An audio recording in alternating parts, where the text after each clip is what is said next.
शिवसेनेचे नेते प्रवक्ते संजय शिरसाट आपल्याबरोबर आहेत। शिरसाट साहेब, धारावी वाचवण्यासाठी उद्धव ठाकरे मैदानात उतरलेत आणि त्यांचा अदानी अंबानींच्या विरोधामध्ये एक मोठा मोर्चा मुंबईमध्ये निघतो आहे।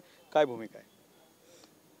धारावी वाचवण्यासाठी नाही निघाले, अदानी भेटला नाही ह्याचा राग व्यक्त करण्यासाठी ते निघालेले आहेत। हे जे काही मागण्या केल्यात ना त्यांनी, चला अदानीला नाही द्यायचं आपल्याला कॉन्ट्रॅक्ट, तुम्ही करून दाखवा, आव्हान स्वीकारता? इतरांनी जर काही करायला गेलं तर आपण ज्या पद्धतीने मागण्या त्यांच्या समोर मांडतोय त्याला ठीक आहे ना, तो मालामाल होईल, तो करोडपती होईल, लाखो रुपये करोडो रुपये त्याला मिळतील। तेच काम तुम्ही करा, आव्हान आहे तुम्हाला।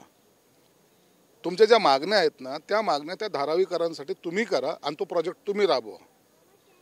आहे का तयारी? नाही। या पर्सेंटेज पायी या मुंबईचं वाटोळ झालेलं आहे।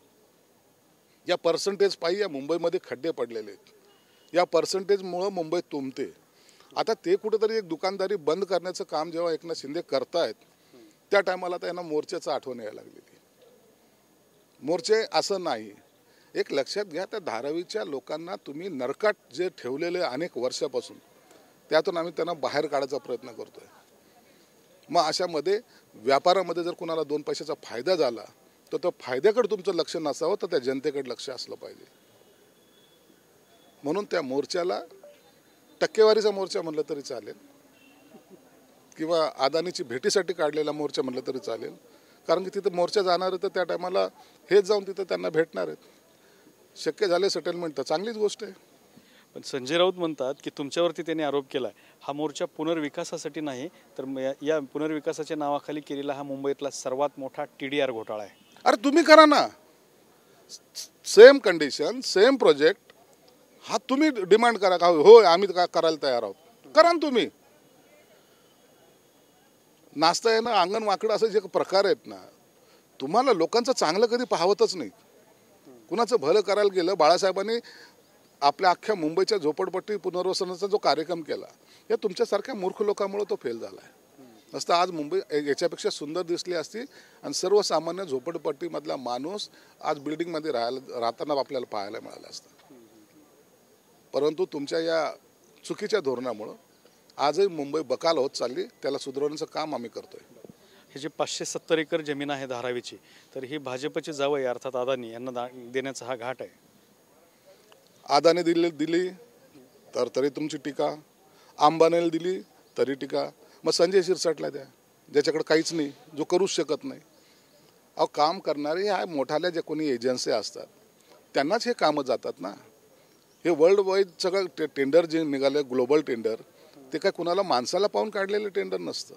आणि काम हे छोटं मोठं नाही आहे, 1 वर्षाचं 1.5 वर्षाचं काम नाही आहे। इतका मोठा व्याप करायचं तर त्याला हिंमत लागते। कोणीतरी पुढाकार घेत असेल तर त्याला तुम्ही सहकार्य करा अशी मी त्यांना म्हणजे विनंती करतो। पण ते ऐकणार नाही, जो पण पर्सेंटेज भेटणार नाही तो पण ते कधीच ऐकणार नाही। समृद्धीला विरोध यांनीच केला, अनेक जे चांगले प्रोजेक्ट होते त्यांना विरोध करायचा, नंतर तोडबाज झाली का ते सगळं काम होतं। झालं की नाही समृद्धी, असंच असतं। त्यांचा दुसरा एक आरोप आहे की तो मोठ्या प्रमाणात ड्रग्ज उतरतात आणि ड्रग्सचा व्यापार करण्यासाठी हा प्रकार सुरू आहे। ड्रग्सचा त्या धारावीचा काय संबंध आहे हो? का हे डोक्यावर पडलेत का? यांच्या डोक्यावर काही परिणाम झालाय का? ड्रग्सचा आणि पुनर्विकासचा काय संबंध आलाय? डेव्हलपमेंटचा काय संबंध आलाय?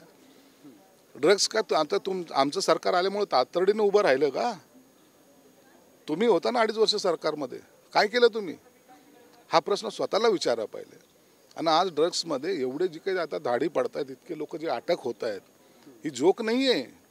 काल देवेंद्र फडणवीसने सभागृहात सांगितले जवळपास 50,000 कोटीचा ड्रग्स पकडला गेला आहे।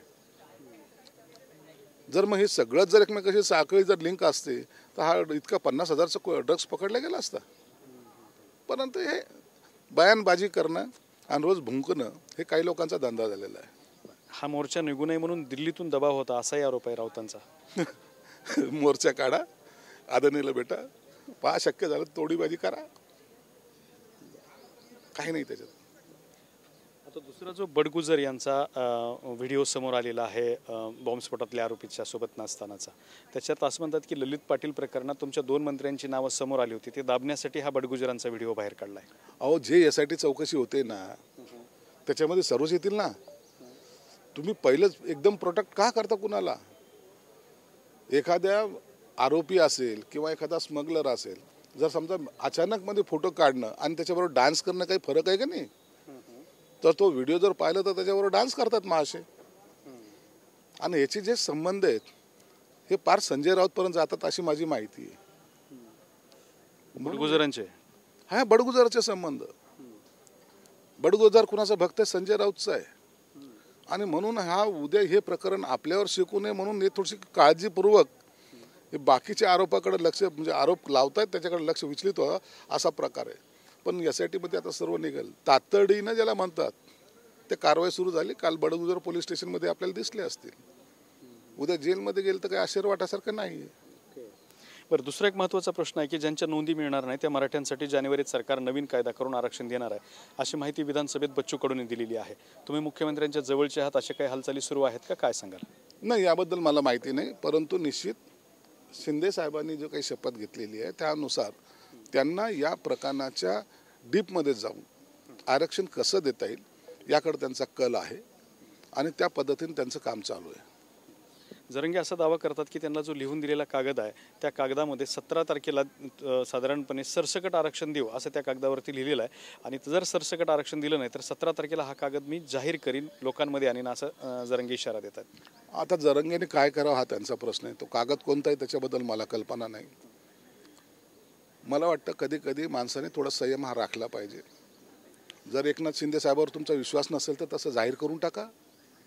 एकनाथ शिंदे काही काम करत नाहीत, एकनाथ शिंदे मराठा समाजासाठी काही झटत नाहीत, असं एकदा जाहीर करून टाका. पण जर काम करत असेल तर त्याला अडचणी निर्माण करू नका, एवढंच विनंती राहील त्यांना. शेतकऱ्याचा मुलगा मुख्यमंत्री झाल्याचं काही लोकांना जे पाहत नाही त्याला तुम्ही सपोर्ट करू नका. मग एकनाथ शिंदे मराठा समाजासाठी काय काय करतात तुम्ही तरी सांगा. अहो, सर्व करतायत. या नोंदी ज्या 40-50 वर्षात निघाल्या नाहीत या लाखोच्या नोंदी त्यांनी काढल्यात. तलाट्यापासून तर कलेक्टर आणि डिव्हिजनल कमिशनर प्रत्येकजण त्याच्यामध्ये झोकून दिले. प्रत्येकाने कलेक्टर ऑफिस 24 तास उघडं असतं आता. हे कशामुळे होतंय? हे एका दिवसाचा खेळ होता का? एवढ्या सर्व त्याच्या नोंदी काढणं, काय त्या मोडी लिपीतल्या आहेत, काय त्या उर्दूमधल्या आहेत, काय आणखीन कोणत्या स्टेटच्या आहेत, त्या सगळं भाषांतर करणं, त्याच्या नावं काढणं हा काय जोक आहे का? खाऊ नाही आहे. आणि हा फक्त एकनाथ शिंदेच करू शकतात हे सगळ्याला माहिती, अख्ख्या महाराष्ट्राला माहिती. म्हणून त्यांना काम करताना त्यांना सहकार्य करा. नसतं हे जर बंद झालं ना तर पुन्हा या नोंदी निघणार नाहीत. 24 तारखेनंतर मनोज जरंगे मुंबईला येण्याची शक्यता सोशल मीडियातून व्यक्त केली जाते. काही सोशल मीडियातले पोस्ट असे आहेत की हजारोचे ट्रॅक्टर मुंबईत येऊ शकतात. काही जण म्हणतात की JCB घेऊन ट्रॅक्टरसोबत मुंबईत येणार. असं घडलं तर वेगळं चित्र निर्माण होईल. काय माहिती आहे का, काही लोकांना आंदोलन करताना कसं करायचं हा त्यांचा अधिकार आहे, लोकशाहीने दिलेला अधिकार आहे. ट्रॅक्टरने येतील, काही लोक पायी येतात, काही कसे येतात. मुंबई तुमची आहे, ती कशी ठेवायची त्यांनी ठरवायचं आहे. मुंबई काही माझी नाही, मुंबई सर्वांचीच आहे, मुंबई महाराष्ट्राची आहे. मग त्या मुंबईचं वातावरण कसं ठरवायचं ज्यांनी त्यांनी ठरवायचा विषय आहे. म्हणून येणारा कोणी यायला लागलं तर त्याला कोणी असं पाबंदी करू शकत नाही. वेलकम. मुंबई तुमची आहे, देशाची राजधानी, जगाचं लक्ष त्याच्याकडे असतं. तुम्ही करताना असंच काम करा जे लोकांना अभिमानास्पद वाटेल. तर हे होते संजय शिरसाट यांनी आपली भूमिका व्यक्त केलेली आहे. कॅमेरामन अमित अडेसोबत दत्ता कानवटे, TV9 मराठी, छत्रपती संभाजीनगर.